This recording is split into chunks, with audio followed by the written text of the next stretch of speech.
Hello, good evening everyone, good evening. तो जैसा आप सभी स्टूडेंट्स को पता है, हम 10th मैथ्स का फर्स्ट चैप्टर जो कि क्या है, रियल नंबर्स या फिर वास्तविक संख्याएं, इस चैप्टर को पढ़ने के लिए जो भी हमें बिलो ग्रेड कॉन्सेप्ट्स आने चाहिए उनकी पढ़ाई कर रहे थे। लास्ट क्लास में हमने एक बहुत ही इंपॉर्टेंट कॉन्सेप्ट सीखा था जो कि क्या है, दशमलवों का गुणा और भाग, multiplication and division of decimals. इसमें हमने सीखा था कि जब भी हम दशमलवों का गुणा करें या फिर भाग करें, तो सबसे पहले तो हम दशमलव को भूलकर नॉर्मल गुणा या भाग करेंगे। उसके बाद गुणा के केस में हम देखेंगे कि दशमलव कुल मिलाकर कितने अंकों के बाद लगी हुई है। जैसे कि मान लीजिए 2.2 गुणा 5.2, इसका मैं गुणा करता हूँ, तो मैं क्या देखूंगा, जो मेरा अंतिम उत्तर आएगा दशमलव के बिना, उसमें कितने अंकों से पहले दशमलव लगेगी, 1 और 2, तो उसमें 2 अंकों से पहले दशमलव लगेगी। यह आपको ध्यान रखना है। और भाग के केस में हमने कैसे किया था, मान लीजिए 6.5, इसमें मुझे भाग देना है 5 से, तो सबसे पहले मैं सेम अपना कॉन्सेप्ट अपनाऊंगा, बिना दशमलव के सॉल्व करेंगे, यानी कि नॉर्मल संख्याओं को सॉल्व करेंगे। तो 65 में 5 का भाग देंगे तो कितनी बार जाएगा, 13 बार। 13×5 65 होता है। फिर यहाँ पर कितने अंक से पहले दशमलव है, 1 अंक से पहले दशमलव है, तो यहाँ पर भी 1 अंक से पहले दशमलव लगाएंगे, तो 1.3 हमारा करेक्ट आंसर आ जाएगा। इस प्रकार से आप दशमलव संख्याओं का जोड़, सॉरी, दशमलव संख्याओं का गुणा और भाग कर सकते हैं। इसके अलावा आपको बताया गया था कि जब भी हम दशमलव संख्या से किसी ऐसी संख्या 10, 100, 1000 इस प्रकार की संख्या का गुणा करते हैं, तो आपकी जो दशमलव होती है वह राइट साइड में शिफ्ट हो जाती है। और जब भी हम कोई ऐसी संख्या से भाग करते हैं तो आपकी दशमलव लेफ्ट साइड शिफ्ट हो जाती है। यह आपको ध्यान रखना है। चलिए, अभी इसी पे आधारित आपको एक क्वेश्चन दिखाई देगा, वह आपको सॉल्व करना है और पोल सेक्शन में उसका आंसर करना है। बहुत ही आसान क्वेश्चन है, सभी बच्चे सॉल्व करेंगे, पोल सेक्शन में आंसर करेंगे। 93.67 को मल्टीप्लाई करना है 1000 से। 93.67 को आपको गुना करना है 1000 से।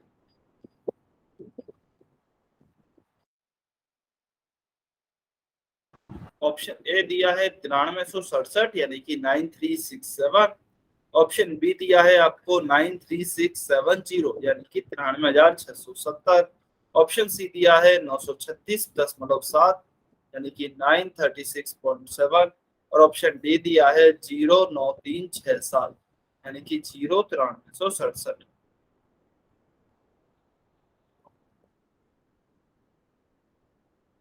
सभी बच्चे सॉल्व करें, फुल सेक्शन में आंसर करें, बहुत ही आसान क्वेश्चन है।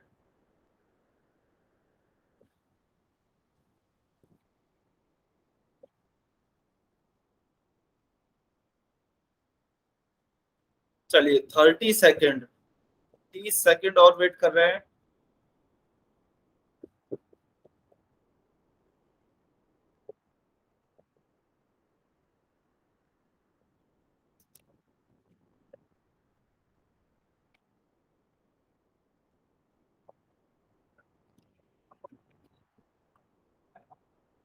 कुछ बच्चे गलत कर रहे हैं, गलत नहीं करना है बेटा, बहुत ही आसान कॉन्सेप्ट है, ध्यान से सॉल्व करें।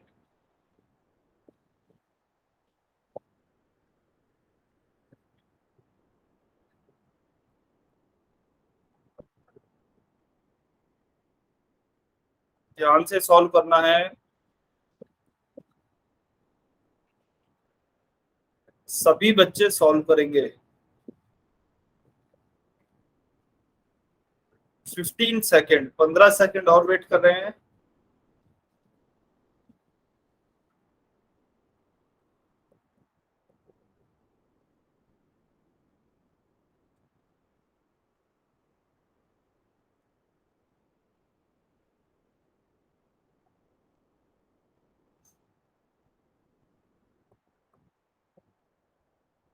चलिए, वैसे टाइम हो गया है लेकिन अभी तक कुछ बच्चों ने आंसर नहीं दिया है, 10 सेकेंड और वेट कर रहे हैं। 10 सेकेंड।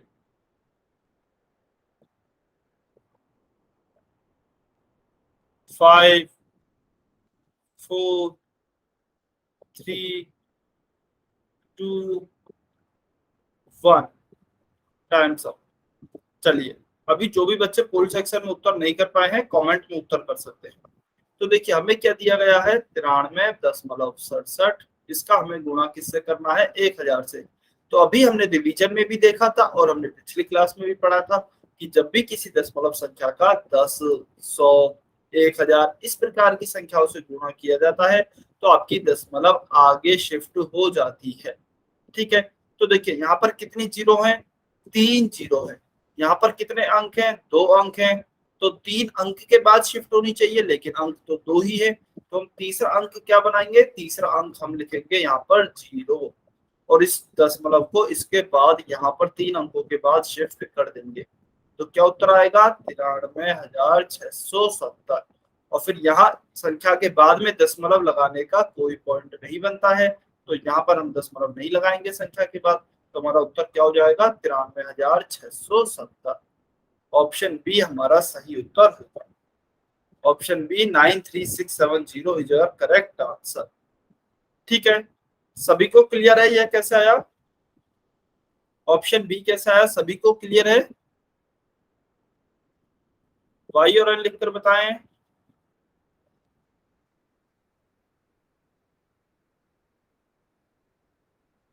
वेरी गुड, बहुत बढ़िया। चलिए यह क्लियर है तो अभी हम आज के अपने नेक्स्ट टॉपिक पर चलते हैं। नेक्स्ट टॉपिक क्या है, परिमेय संख्या यानी कि रैशनल नंबर। तो देखिए अभी तक हमने संख्याओं के काफी प्रकार पढ़ लिए हैं, यह भी उन्हीं में से एक प्रकार है। ठीक है, तो सबसे पहले हमने कौन सा देखा था, प्राकृत संख्याएं देखी थी, फिर हमने पूर्ण संख्या देखी थी, फिर हमने पूर्णांक देखे थे यानी कि इंटीजर्स देखे थे, फिर हमने दशमलव की संख्याएं देखी, हमने भिन्न देखी। इसी तरीके से एक और प्रकार की संख्या है रैशनल नंबर जिसे हम हिंदी में परिमेय संख्या कहते हैं।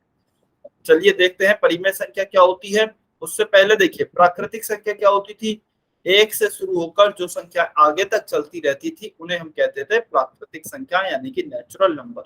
फिर हमने देखा पूर्ण संख्या क्या होती है। पूर्ण संख्या में क्या होती है, यदि प्राकृतिक संख्याओं में जीरो को भी लगा दें, प्राकृतिक संख्याओं में हम जीरो को भी ऐड कर दें तो वह हमारी बन जाती है पूर्ण संख्याएं। और यदि पूर्ण संख्याओं में हम नेगेटिव संख्याओं को, ऋणात्मक संख्याओं को भी सम्मिलित कर लें तो वह बन जाते हैं हमारे पूर्णांक यानी कि इंटीजर्स। तो देखिए सबसे बड़ा क्या होता है, इंटीजर होता है, उसके अंदर पूर्ण संख्याएं आती हैं और उसके अंदर प्राकृतिक संख्याएं आती हैं। इन सब के बारे में हम डिटेल में पढ़ चुके हैं। अभी हमने p/q के रूप में भी जो संख्या होती है उसके बारे में पढ़ा था, जैसे कि 2/3। तो हमने ऐसी संख्याओं के बारे में भी पढ़ा था, इन्हें हम क्या कहते हैं, इन्हें हम कहते थे भिन्न यानी कि फ्रैक्शन। तो देखिए परिमेय संख्या भी कुछ कुछ आप, अच्छा बेटा अगर आपके मोबाइल में बैटरी नहीं है, चार्ज नहीं है तो आप इसे चार्जिंग में लगाकर देख सकते हैं, चार्ज में लगाकर फोन को तब आप क्लास देख सकते हैं। ठीक है, तो जो p/q के रूप में संख्या थी उसे हमने भिन्न कहा था। परिमेय संख्या क्या होती है, परिमेय संख्या भी आपकी p/q के रूप की ही संख्या होती है, जहां पर p और q पूर्णांक होते हैं उसे हम परिमेय संख्या कहते हैं। लेकिन इसमें एक कंडीशन और होती है, q जो होता है वह आपका 0 के बराबर नहीं होना चाहिए। उदाहरण के लिए मान लीजिए 5/7, क्या यह एक परिमेय संख्या है? चलिए देखते हैं परिभाषा से। p/q के रूप में तो लिखी है, p का मान 5 है, q का मान 7 है। p और q दोनों क्या है, दोनों पूर्णांक होने चाहिए। ठीक है, अब देख लीजिए, देखिए अगर आप मोबाइल को चार्ज में लगाते हुए अगर क्लास ले सके तो बहुत अच्छी बात है, अगर नहीं ले पाते हैं तो कोई बात नहीं, जब तक मोबाइल स्विच ऑफ नहीं हो जाता तब तक आप देखते रहिए क्लास।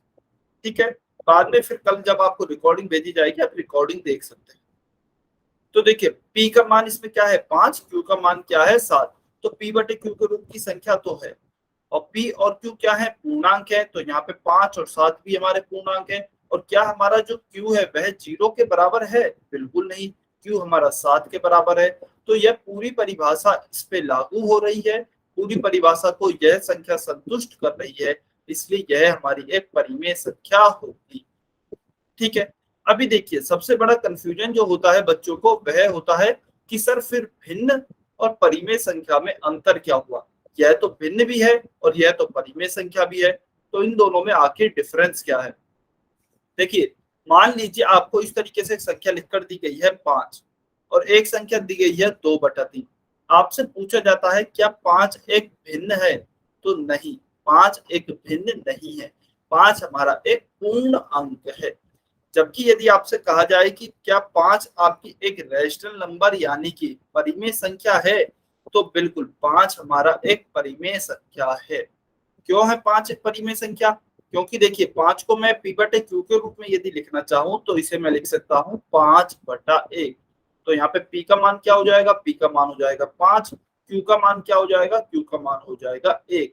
तो कोई भी पूर्णांक हो वह आपका परिमेय संख्या तो होती है लेकिन भिन्न नहीं होती है। ठीक उसी प्रकार से मान लीजिए एक संख्या है 2/3 और एक संख्या है -2/3। आपसे पूछा जाता है कि इनमें से कौन सी भिन्न है और कौन सी परिमेय संख्या है। तो देखिए 2/3 के बारे में पहले बात करते हैं। इसे ये हमें p/q के रूप में लिख कर दी गई है, जहाँ पे p 2 है, q 3 है। तो p/q दोनों पूर्णांक हैं p और q, और q 0 के बराबर नहीं है। इसका मतलब यह परिमेय संख्या है और यह भिन्न भी है क्योंकि p/q के रूप में लिखी हुई है। लेकिन यदि हम बात करें -2/3 की, तो देखिए यहाँ पर p और q पूर्णांक हैं, तो यह परिमेय संख्या तो है लेकिन यह भिन्न नहीं है, क्योंकि भिन्न में कभी भी नेगेटिव चिन्ह नहीं आता है। ठीक है, भिन्न कभी भी आपकी ऋणात्मक नहीं हो सकती है। तो यह आपका क्या है? यह आपकी परिमेय संख्या है लेकिन फ्रैक्शन भिन्न नहीं है। यह आपको ध्यान रखना है। तो परिमेय संख्या और भिन्न में फर्क क्या हुआ? कोई भी पूर्ण अंक, मान लीजिए -5 है, -15 है, -39 है, या फिर 49 हो गया, 55 हो गया, ये सारे इंटीजर्स आपकी परिमेय संख्या तो है यानी कि रैशनल नंबर तो है, लेकिन आपकी भिन्न यानी कि फ्रैक्शन नहीं है। यह आपको ध्यान रखना है। अभी देखिए परिमेय संख्या में हमारी कौन कौन सी संख्याएं आती हैं। मान लीजिए 3.5 लिखा हुआ है, क्या यह एक परिमेय संख्या है? तो चलिए देख लेते हैं। 3.5 में यदि मैं पॉइंट को हटाता हूं तो नीचे क्या आएगा? दशमलव को हटाया, नीचे 1 लगाया, कितने अंक है? दशमलव के बाद 1 अंक है, नीचे 1 0 लगाया, तो यह हो गया 35/10। तो यह तो p/q के रूप में लिखा है, जहां पर p 35, q 10 दोनों पूर्णांक है और q हमारा 0 के बराबर भी नहीं है। q किसके बराबर है? q हमारा 10 के बराबर हो गया। तो यह आपकी इसका मतलब एक परिमेय संख्या होगी। तो आपकी सारी दशमलव वाली जो संख्याएं होती हैं वह परिमेय संख्याएं भी होती हैं। यह आपको ध्यान रखना है। उसके अलावा मान लीजिए यदि आपको इस तरीके से लिखकर दिया जाता है √4 है, या फिर √9 है, या फिर √16 है, यानी कि ऐसी संख्याएं जो कि वर्गमूल के अंदर पूर्ण वर्ग लिखा हुआ है, जिसमें वर्गमूल के अंदर पूर्ण वर्ग लिखा हुआ है, वह भी क्या आपकी एक परिमेय संख्या होगी क्या? चलिए देखते हैं। √4 का मान कितना होता है? 2। √9 का मान होता है 3। √16 का मान होता है 4। और हमने अभी पढ़ा है कि सारे पूर्णांक आपकी परिमेय संख्या होती हैं। तो इस प्रकार की जो आपकी संख्याएं होती है ना वर्गमूल वाली, जिनके अंदर पूर्ण वर्ग संख्या लिखी हुई है, वह आपकी क्या कहलाती है? परिमेय संख्याएं कहलाती हैं। यह आपको ध्यान रखना है। अभी आप कहेंगे कि सर फिर ऐसी कौन सी संख्या है जो परिमेय नहीं होती है? उन्हें हम आगे पढ़ेंगे डिटेल में, जिन्हें हम अपरिमेय संख्याएं भी कहते हैं। वह कौन सी होती हैं? ऐसी संख्याएं जिनके वर्गमूल के अंदर पूर्ण वर्ग संख्या नहीं लिखी हुई होती है, जैसे √2 हो गया, √3 हो गया है। तो इन संख्याओं को हम p/q के रूप में नहीं लिख सकते हैं। यह हमारी कहलाएंगी अपरिमेय संख्या, जिनके बारे में हम आगे बात करेंगे। अभी हम क्या पढ़ रहे हैं? परिमेय संख्याएं। तो यदि वर्गमूल के अंदर पूर्ण वर्ग संख्या है तो हो गई परिमेय, यदि नहीं है तो हो गई आपकी अपरिमेय। यह आपको ध्यान रखना है। ठीक है, तो उदाहरण हम देखें तो उदाहरण हो गया 3/5, 9/2, 11/13। यह सभी आपकी परिमेय संख्याओं के उदाहरण है। अच्छा, परिमेय शब्द की उत्पत्ति कहाँ से हुई है? अनुपात से हुई है, यानी कि रेशियो शब्द से हुई है। अभी हम अन्य उदाहरण देखते हैं। 4 आपका एक पूर्णांक है। 4 को मैं कैसे लिख सकता हूँ? 4/1। तो 4/1 क्या p/q के रूप की संख्या है क्या? बिल्कुल है। जहां पर p 4 हो गया, q 1 हो गया। q 0 के बराबर नहीं है, q 1 के बराबर है। और p और q दोनों ही कैसे हैं? पूर्णांक हैं। तो यह एक परिमेय संख्या है। फिर देखिए -7/8। यह भी p बटे q के रूप की है, p भी पूर्णांक है, q भी पूर्णांक है, q 0 के बराबर भी नहीं है, तो इसका मतलब यह भी एक परिमेय संख्या है। 1.5 1.5 को हम क्या लिख सकते हैं, यदि इसका दशमलव हटाएं तो इसका दशमलव हटाया, नीचे 10 लगाया, तो क्या आ गया 15/10। यह भी आपकी एक p बटे q के रूप की संख्या आ रही है, जहां पर p 15 और q 10 है, यानी कि दोनों पूर्णांक है और q 0 के बराबर नहीं है, इसलिए यह भी एक परिमेय संख्या है। √5, देखिए वर्गमूल के अंदर 5 लिखा हुआ है, क्या 5 एक पूर्ण वर्ग संख्या है, यानी कि 5 किसी भी संख्या का वर्ग है क्या? नहीं, 5 किसी संख्या का वर्ग नहीं है, 4 है। 4 2 का वर्ग होता है, लेकिन 5 किसी भी संख्या का वर्ग नहीं है, इसका मतलब वर्गमूल के अंदर पूर्ण वर्ग संख्या नहीं है, और जब पूर्ण वर्ग संख्या नहीं है तो यह परिमेय संख्या भी नहीं होगी, यह आपको ध्यान रखना है, ठीक है। अच्छा, एक इम्पोर्टेंट नोट, क्या कह रहे हैं, दोबारा मत बताना कौन सा वाला बताना है बेटा, कौन सा एग्जाम्पल? सर, लास्ट वाला। ठीक है, तो देखिए √5 है, √ अभी आपको बताया गया था कि यदि वर्गमूल के अंदर कोई भी ऐसी संख्या लिखी है, अच्छा प्रवीण शर्मा की, हाँ जी, 0 परिमेय संख्या है, अभी हम उसी पर ही आते हैं, 0 भी एक परिमेय संख्या होती है। तो देखिए √5 को परिमेय संख्या नहीं है हमारी, क्योंकि यहाँ पर पूर्ण वर्ग संख्या नहीं लिखी हुई है, और जब पूर्ण वर्ग संख्या नहीं लिखी है ना, तो हम इसको p बटे q के रूप में नहीं लिख सकते हैं। मान लीजिए √4 होता, तो √4 को तो हम कैसे लिख देते, √2 का स्क्वायर, √2 का स्क्वायर, और फिर हम क्या कहते हैं, वर्ग और वर्गमूल एक दूसरे के विपरीत होते हैं, इससे हम इसको काटते तो क्या होता, 2 उत्तर आता, और 2 एक कैसी संख्या है, एक पूर्ण संख्या है या फिर पूर्णांक है, और सभी पूर्णांक परिमेय संख्या होते हैं, तो इसका मतलब तो इसका तो फिक्स माना गया, लेकिन √5 यह किसी भी संख्या का वर्ग नहीं है, और यदि √ में किसी भी संख्या का वर्ग नहीं लिखा हुआ है तो वह हमारी परिमेय संख्या नहीं होगी, यह आपको ध्यान रखना है। √5 हो गया, √6, √7, √8, √10, √11, इस तरह की सभी संख्याएं। अच्छा, एक बार अनम्यूट करके बताएंगे चीकू कुमार की आईडी से जो स्टूडेंट है, आप क्या कह रहे हैं, 7 क्या है, परिमेय संख्या है? एक बार अनम्यूट करके डाउट पूछोगे अपना। हाँ, कोई भी पूर्णांक हो, चाहे 7 हो तो 7 भी एक परिमेय संख्या है बिल्कुल, लेकिन √7 एक परिमेय संख्या नहीं है, क्योंकि 7 किसी भी संख्या का वर्ग नहीं है। अच्छा, वर्ग कब देखेंगे हम, वर्ग केवल हम जब देखेंगे जबकि हमारी संख्या √ के अंदर आ रही है, ठीक है। तो कौन सी परिमेय संख्या होंगी वर्गमूल वाली, देखिए √4। अच्छा, √1 से स्टार्ट करते हैं, √1, √4, √9, √16, √25, √36, √49, √64, √81 और √100। तो ये मैंने 10 तक के वर्गमूल लिखे हुए हैं, 10 तक के वर्गमूल है, यदि आप इसका मान निकालेंगे 1 आएगा, 2 आएगा, यहाँ 3 आएगा, यहाँ 4 आएगा, यहाँ 5, और इसी तरह आगे तक 10 तक आते जाएंगे, तो हमको यहाँ पर सभी पूर्णांक प्राप्त होंगे, और जब सभी पूर्णांक प्राप्त हुए हैं तो हम कह सकते हैं सभी पूर्णांक एक परिमेय संख्या होती है, इसलिए ये वाली √ की संख्याएं परिमेय संख्याएं होंगी, बाकी इनके अलावा और सभी जो भी संख्याएं हैं वह आपकी अपरिमेय संख्याएं होंगी। अच्छा, चीनू कुमार की आईडी से स्टूडेंट है, बेटा एक बार अनम्यूट करके डाउट पूछोगे आप। 7 किसका वर्ग है, 7 तो किसी भी संख्या का वर्ग नहीं होता, किसी भी संख्या का स्क्वायर नहीं है 7, 9 होता है 3 का।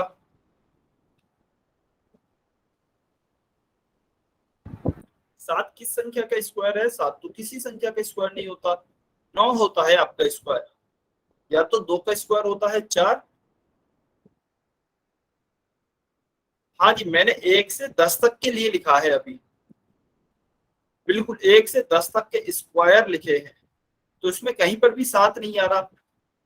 अच्छा, 7 √49 है, मैं वही बता रहा था आपको, यदि √49 दिया है तो इसका मान तो होगा 7, और यह क्योंकि एक पूर्णांक आ गया तो यह तो होगी परिमेय संख्या। लेकिन यदि अंडर रूट 7 दे दिया जाए तो अंडर रूट 7 जो है यह किसी भी संख्या का वर्ग नहीं है, इसलिए यह हमारी परिमेय संख्या नहीं होगी।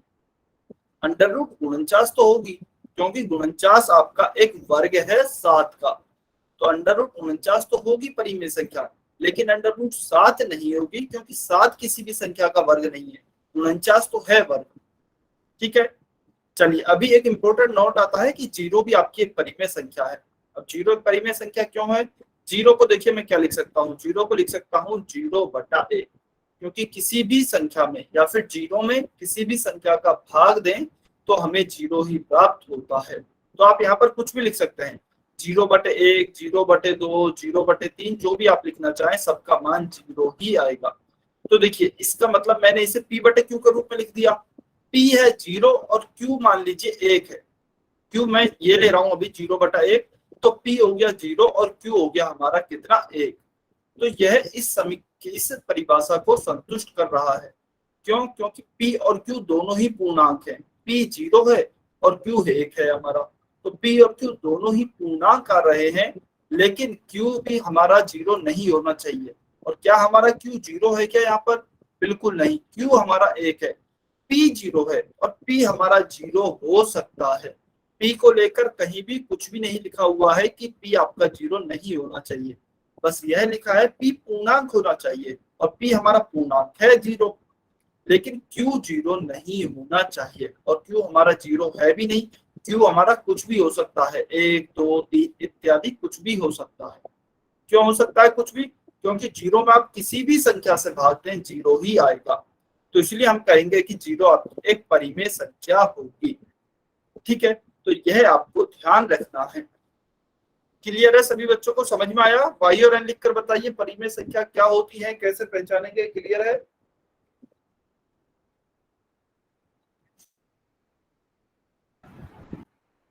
वेरी गुड, बहुत बढ़िया। चलिए क्लियर है? तो क्वेश्चन नंबर 90, गलत नहीं करना है, सभी बच्चे ध्यान से सॉल्व करेंगे। क्वेश्चन नंबर 90 बहुत ही आसान क्वेश्चन है, 30 सेकंड है इसके लिए आपके पास। आपको बताना है निम्न में से कौन सी एक परिमेय संख्या नहीं है। Which of the following is not an rational number? Option A आपको दिया गया है 3/5 यानी कि 3/5, ऑप्शन बी दिया गया है 6, ऑप्शन सी दिया गया है 3.4 और ऑप्शन डी दिया गया है √3। काफी बच्चे गलती कर रहे हैं बेटा, ध्यान से सॉल्व करना है, क्वेश्चन ध्यान से पढ़ें। निम्न में से कौन सी एक परिमेय संख्या नहीं है?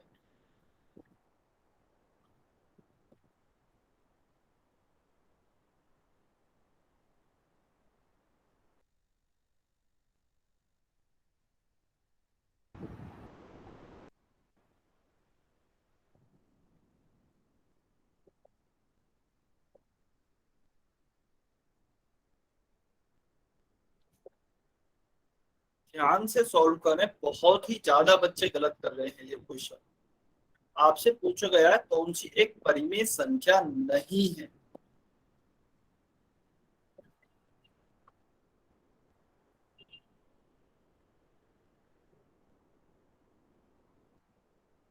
सभी बच्चे ट्राई करेंगे।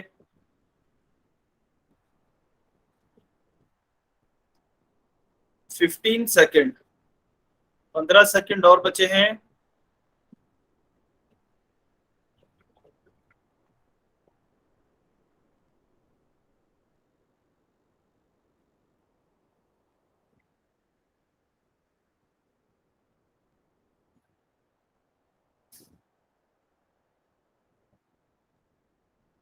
Five, 4, 3, 2, 1, time sir. चलिए अभी जो भी बच्चे पोल सेक्शन में उत्तर नहीं कर पाए हैं कमेंट में उत्तर कर सकते हैं। तो देखिए हमसे पूछा है निम्न में से कौन सी एक परिमेय संख्या नहीं है। देखिए हमने परिमेय संख्या क्या होती है? जो कि p/q के रूप में लिखी हुई हो, जहां पर p और q दोनों क्या हो? पूर्णांक हो, यानी कि इंटीजर्स हो। तो देखिए वैसे आपको बताया गया है कि परिमेय संख्याएं कौन सी नहीं होती है। यदि आपको याद है कि वर्गमूल के अंदर यदि किसी भी संख्या का वर्ग नहीं लिखा हुआ है, किसी भी संख्या का वर्ग नहीं लिखा है, तो वह आपकी परिमेय संख्या नहीं होगी। ऐसी संख्याओं को हम क्या कहेंगे? अपरिमेय संख्याएं कहेंगे। तो देखिए हम डायरेक्ट ही उत्तर निकाल सकते हैं।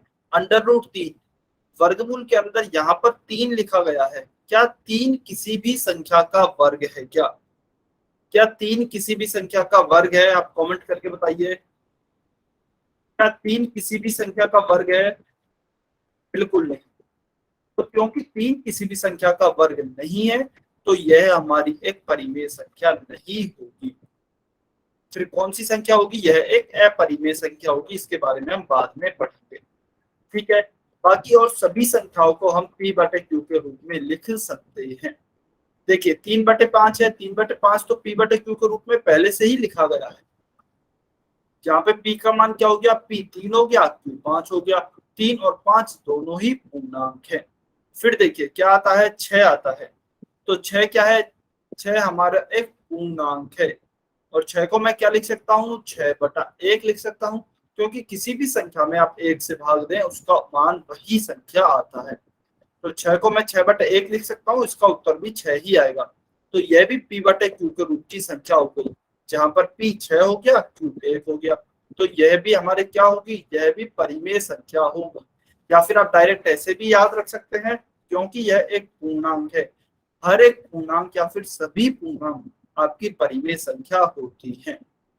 फिर क्या आता है? 3.4 यानी कि 3.4। 3.4 देखिए आपको यह भी बताया गया अभी कि दशमलव वाली संख्याएं भी परिमेय संख्याएं होती हैं। तो कैसे होगी परिमेय संख्या? इसको यदि आप हटाएंगे, नीचे 1 लगाएंगे, 1 अंक है दशमलव के बाद, यहाँ पर एक 0 लगाएंगे, तो क्या आएगा? 34/10। यानी कि 3.4 को मैं 34/10 लिख सकता हूँ। यह भी p/q का ही एक रूप है। तो यह भी हमारी एक रैशनल नंबर होगा, ठीक है। और हमें लेकिन निकालना क्या है? हमें ऐसी संख्या बतानी है जो कि रैशनल नहीं है, जो कि परिमेय संख्या नहीं है। तो ऐसी कौन सी संख्या होगी? ऐसी संख्या होगी ऑप्शन डी, √3। यह आपको याद रखना है। चलिए तो इसका तो उत्तर क्या आ गया है? Option D. Next question, question number 91।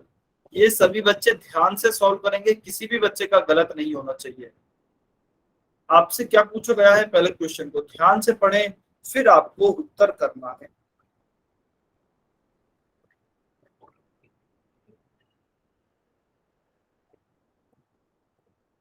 ध्यान से सॉल्व करेंगे सभी बच्चे। निम्न में से कौन सी एक परिमेय संख्या है? Which of the following is a rational number? अच्छा देखिए आप आराम से सॉल्व कीजिए, लेकिन सही सॉल्व कीजिए, चाहे टाइम लग जाए लेकिन आप सही सॉल्व करें। सभी बच्चे सॉल्व करेंगे।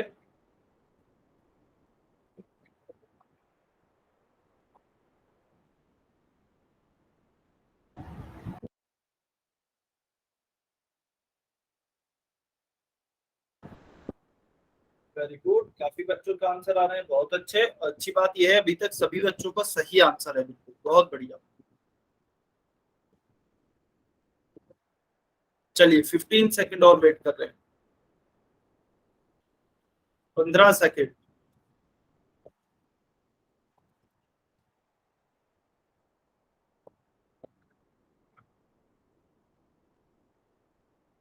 5 4 3 2 1 टाइम्स अप।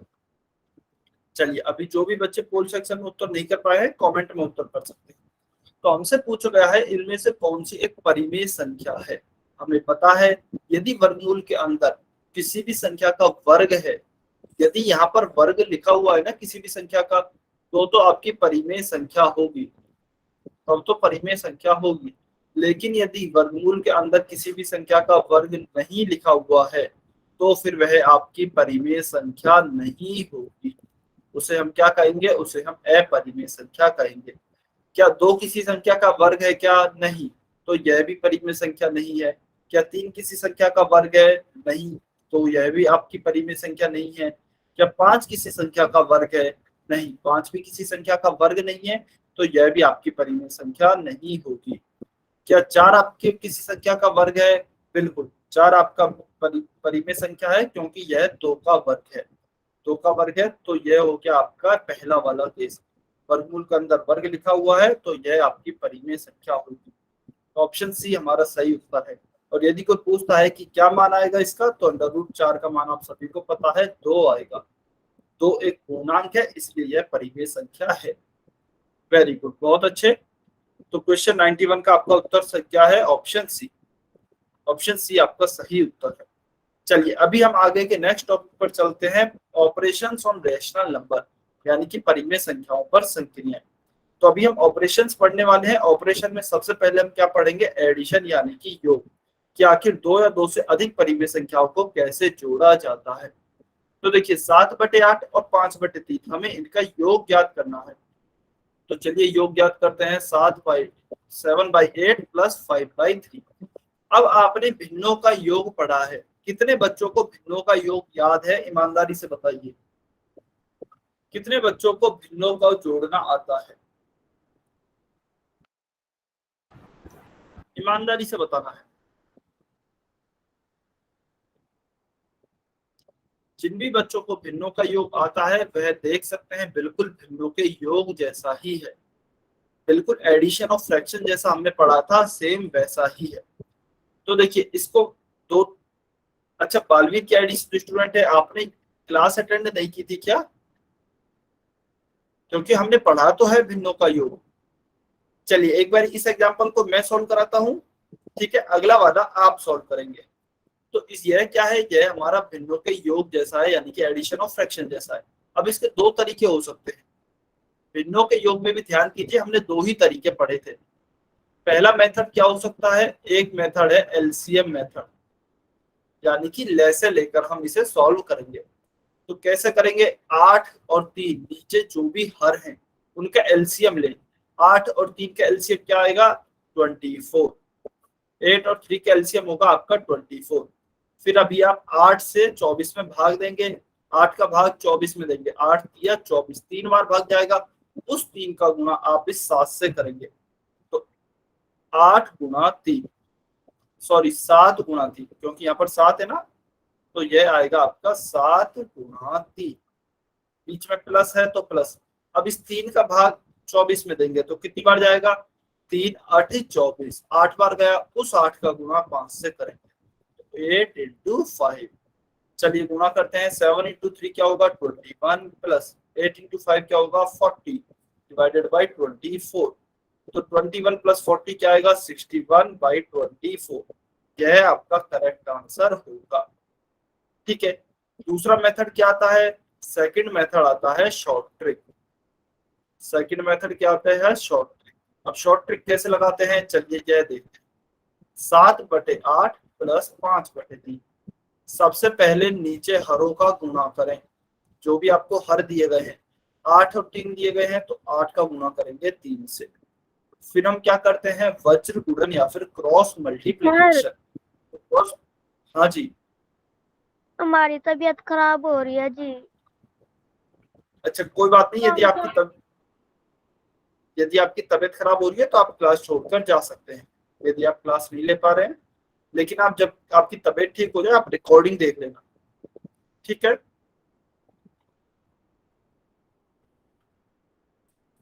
चलिए, तो शॉर्ट ट्रिक में हमने क्या देखा? सबसे पहले हमने जो भी हमें भिन्न या फिर परिमेय संख्याएं दी गई हैं उन्हें लिखा।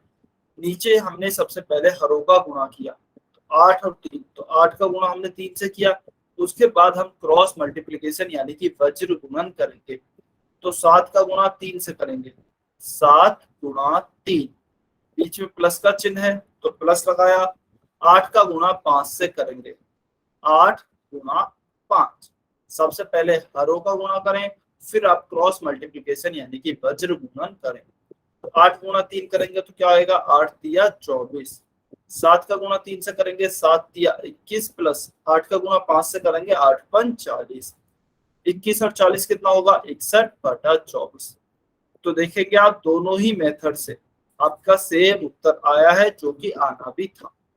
मेथड कोई भी हो सकता है, उत्तर हमारा सेम होगा या फिर एक ही होगा। तो यदि आपको भिन्न भिन्नों का योग या फिर परिमेय संख्याओं का योग पूछा जाता है, आप इनमें से कोई भी मेथड लगा सकते हैं। ठीक है, क्लियर है सभी बच्चों को कैसे जोड़ेंगे भिन्नों को या फिर परिमेय संख्याओं को? बहुत अच्छे, चलिए सभी को क्लियर है। तो इसका तो हमारा उत्तर हो गया 61/24। अभी आप क्वेश्चन नंबर 92 सॉल्व करें और पोल सेक्शन में आंसर करें सभी बच्चे।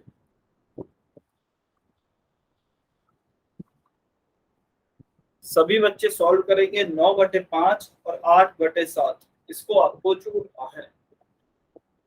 You have to add 9/5 and 8/7.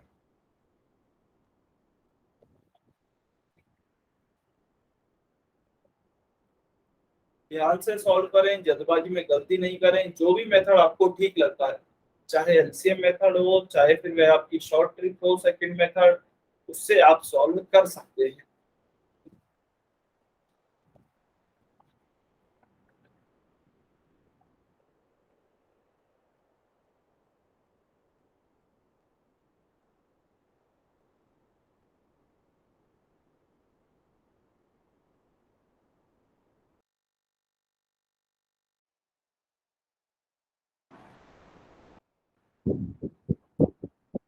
सभी बच्चों को सॉल्व करना है बेटा।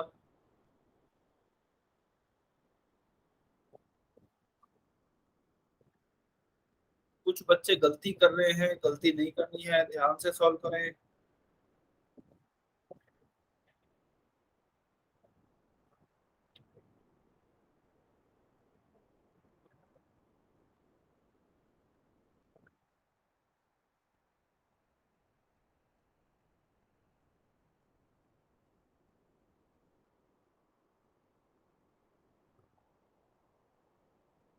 सभी बच्चों को सॉल्व करना है।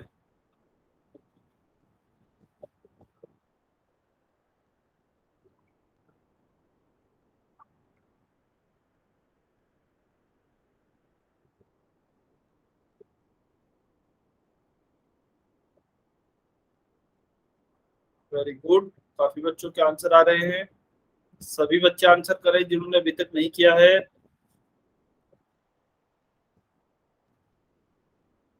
30 सेकेंड, 30 सेकेंड और बचे हैं।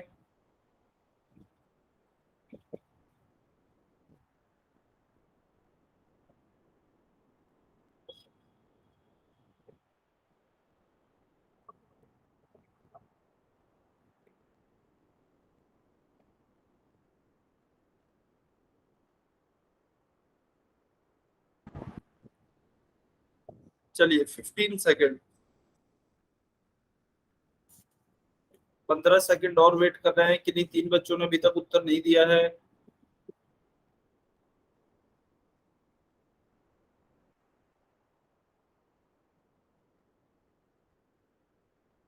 5, 4, 3, 2, 1 का आंसर। चलिए अभी जो भी बच्चे पोल सेक्शन में आंसर नहीं कर पाए हैं, कमेंट में उत्तर कर सकते हैं। तो देखिए हमें क्या दिया गया है, 9/5 प्लस 8/7।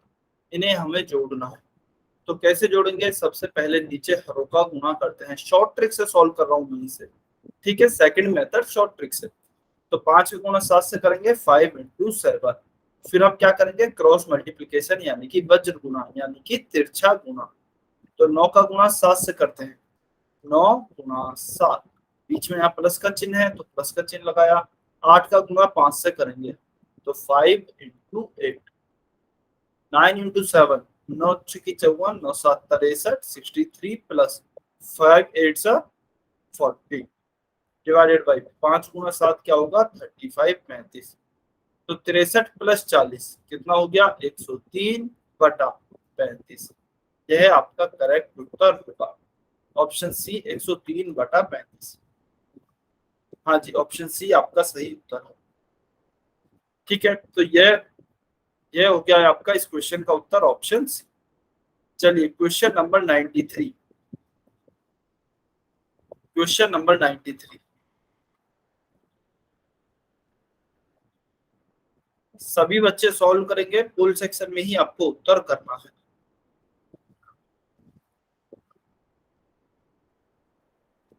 13/2 और 17/8 का योग ज्ञात करना है। 13/2 और 17/8 का हमें एडिशन करना है। ध्यान से आंसर करें बेटा, जल्दबाजी के चक्कर में गलत नहीं करना है।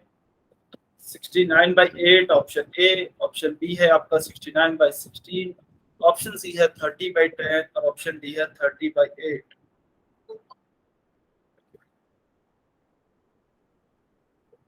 काफी बच्चे गलती कर रहे हैं, गलती नहीं करनी है।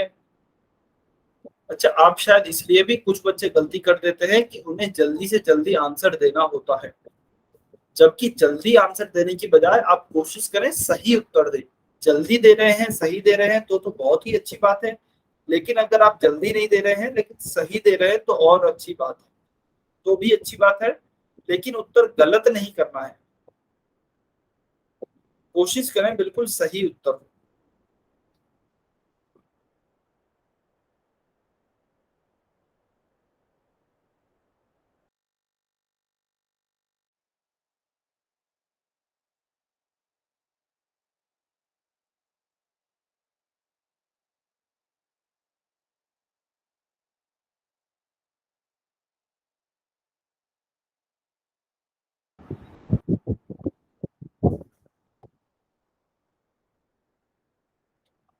वेरी गुड, कुछ बच्चों का आंसर आ रहे हैं, बहुत अच्छे।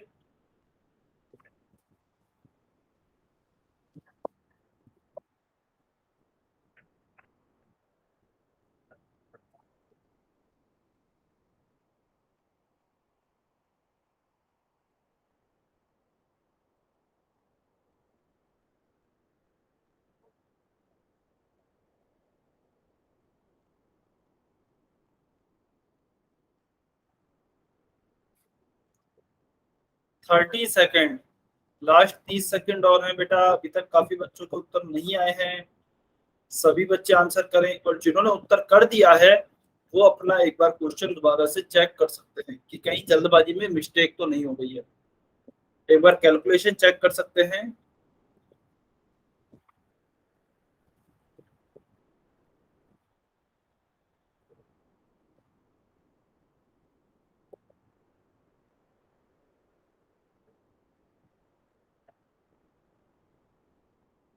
काफी बच्चे गलत आंसर कर रहे हैं, गलत उत्तर नहीं करें। कोशिश करें कैलकुलेशन बिल्कुल सही हो।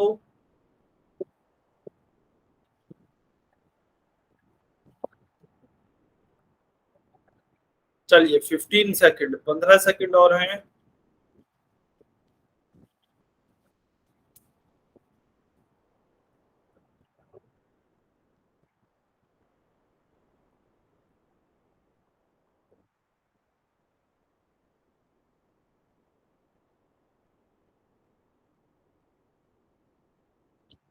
Five, four, three, two, one, times up. चलिए, अभी जो भी बच्चे पूरे सेक्शन में उत्तर नहीं कर पाए हैं कमेंट में आंसर कर सकते हैं। तो देखिए हमें क्या दिया गया है, 13/2 और इसमें हमें क्या जोड़ना है, 17/8। ठीक है, तो इसे भी मैं शॉर्ट ट्रिक से ही कर रहा हूँ, आप चाहे तो कोई भी मेथड अपना सकते हैं, चाहे पहला चाहे दूसरा। तो मैं इसे शॉर्ट ट्रिक से ही कर रहा हूँ, 2 का गुणा 8 से करेंगे पहले, 2 गुणा 8। उसके बाद क्या करते हैं, वज्र गुणा यानी कि क्रॉस मल्टीप्लीकेशन, 13 का गुणा 8 से करेंगे, 13 इंटू 8, बीच में प्लस का चिन्ह है, प्लस 2 का गुणा करेंगे 17 से, तो 2 गुणा 17। ठीक है, 13 गुणा 8, अब 13 का पहाड़ा बोलेंगे, 8 दिया 24, 24 का 4, हासिल 2, 8 का 8 2, 10। तो यह हो गया 104 प्लस 17 इंटू 2 कितना होता है, 34, डिवाइडेड बाई 2 इंटू 8, यह होता है आपका 16। ठीक है, अभी देखिए 4 एंड 4 8, 0 एंड 3 3, 1 का 1, डिवाइडेड बाई 16। तो यह आ गया आपका 138/16।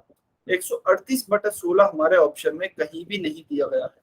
इसका मतलब हो सकता है कि यह कट रहा हो किसी संख्या से। तो देखिए देखते हैं, ऊपर दोनों, ऊपर भी सम संख्या है, नीचे भी सम संख्या है, दोनों तरफ सम संख्या है। तो हम एक काम करते हैं, सबसे छोटी संख्या से काटने की इसको कोशिश करते हैं। 2 से स्टार्ट करते हैं, 2 8 16, 2 6 12, और 2 नाम 18। तो क्या आया 69/8। देखते हैं क्या 69/8 है क्या? बिल्कुल है।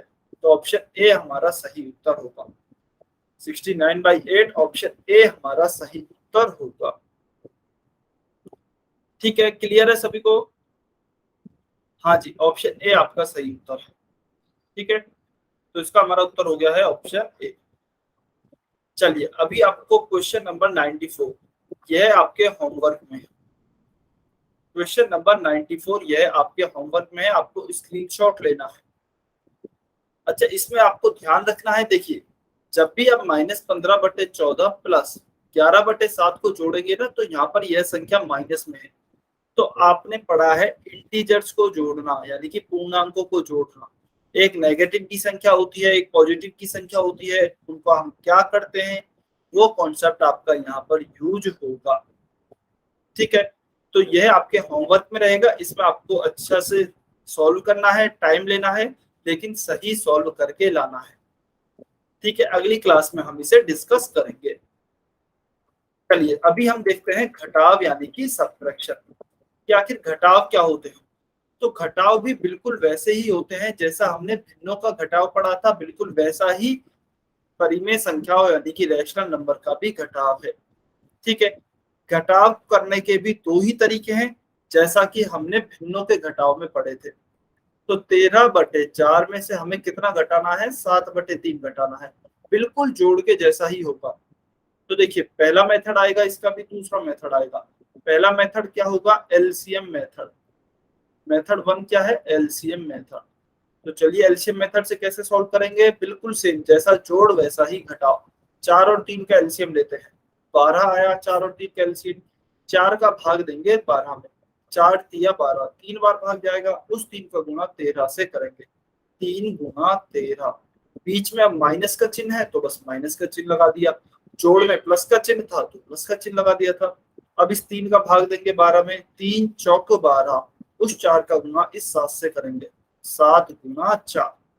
तो देखिए 13 3 39, 39 माइनस 7 चौके 28 बटा 12। 39 में से 28 घटाएंगे तो क्या आएगा, 11/12।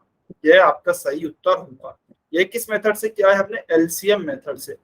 अभी नेक्स्ट हम दूसरा मेथड कौन सा करने वाले हैं, जो कि हमने जोड़ में भी किया था, शॉर्ट ट्रिक। इसे हम सॉल्व करेंगे शॉर्ट ट्रिक से। तो शॉर्ट ट्रिक क्या है, 13/4 में से हमें क्या घटाना है, 7/3। सबसे पहले हरों का गुना करते हैं, तो चलिए डिनोमिनेटर यानी कि हरों का गुना करते हैं, 4 2 3। फिर क्रॉस मल्टीप्लीकेशन करते हैं, 13 का गुना करेंगे 3 से, तिरछा गुणा, 13 गुणा 3। बीच में अब की बात क्या है, माइनस है। यहाँ पर आप देख सकते हैं माइनस लगा हुआ है, जोड़ में प्लस था, यहाँ पर माइनस है तो माइनस लगा दिया। 4 का गुना करेंगे फिर हम 7 से, तो 4 गुणा 7। 13 तिया क्या होता है, 39 माइनस 7 चौके 28 बटा 4 तिया 12। 39 माइनस 28 कितना हो गया, 11/12। तो आप देख सकते हैं जैसा हमने जोड़ में पाया था, दोनों ही मेथड से सेम आंसर आया था, उसी प्रकार से घटाव में भी दोनों मेथड से सेम ही उत्तर आया है। और आना भी चाहिए, मेथड अलग अलग हो सकते हैं लेकिन किसी एक क्वेश्चन का उत्तर समान होगा। ठीक है, तो 11/12 आपका इस क्वेश्चन का सही उत्तर है। ध्यान देने वाली बात क्या है, जैसा हमने जोड़ किया है बिल्कुल वैसे ही घटाव भी होंगे। तो किसी भी मेथड से आप घटाव को भी सॉल्व कर सकते हैं। चलिए यह समझ में आया, इसका उत्तर क्या हो गया है, 11/12। Question number 95। क्वेश्चन नंबर 95 आ गया समझ, ठीक है, वेरी गुड। क्वेश्चन नंबर 95 आपको सॉल्व करना है और पोल सेक्शन में उत्तर देना है।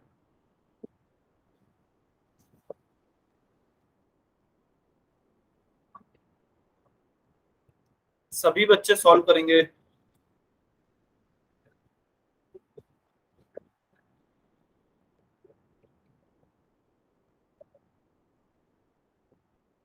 जल्दबाजी में गलत नहीं करना है, आप देखें एलसीएम मेथड से सॉल्व कर सकते हैं तो उससे करें, यदि आपको शॉर्ट ट्रिक ज्यादा अच्छे से समझ में आई है तो आप उससे भी कर सकते हैं, लेकिन क्वेश्चन सही सॉल्व करें।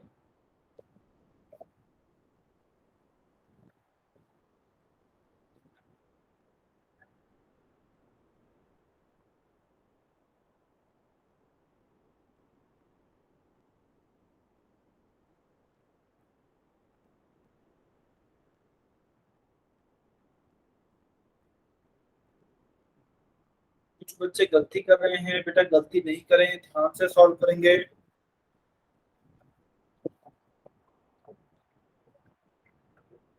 गलती नहीं करनी है, ध्यान से सॉल्व करें।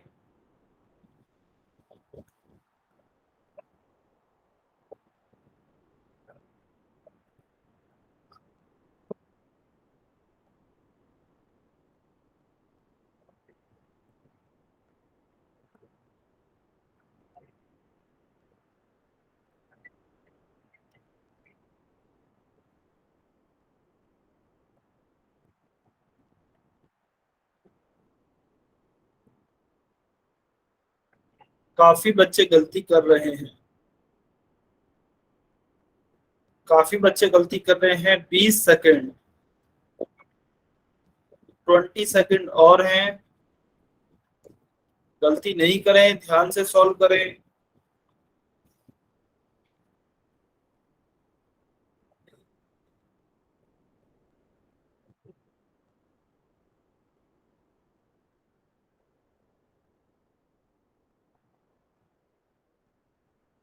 टेन सेकेंड,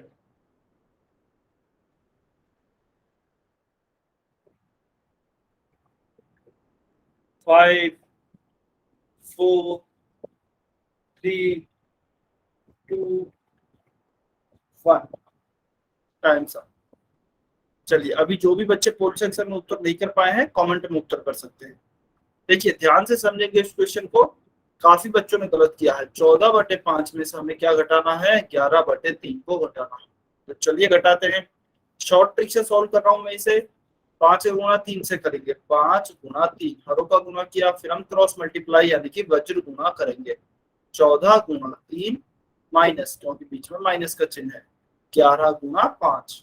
तो 11 गुणा 5, देखिए 14 गुणा 3 क्या हुआ? 14 तिया 42 माइनस 11 गुणा 5 क्या हुआ? 55 बटा 5 गुणा 3 क्या हुआ? 15।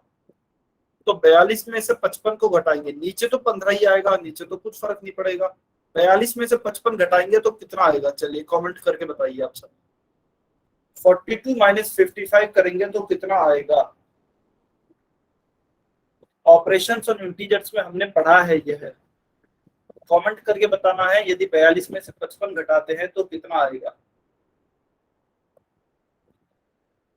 चिन्ह के साथ बताना है।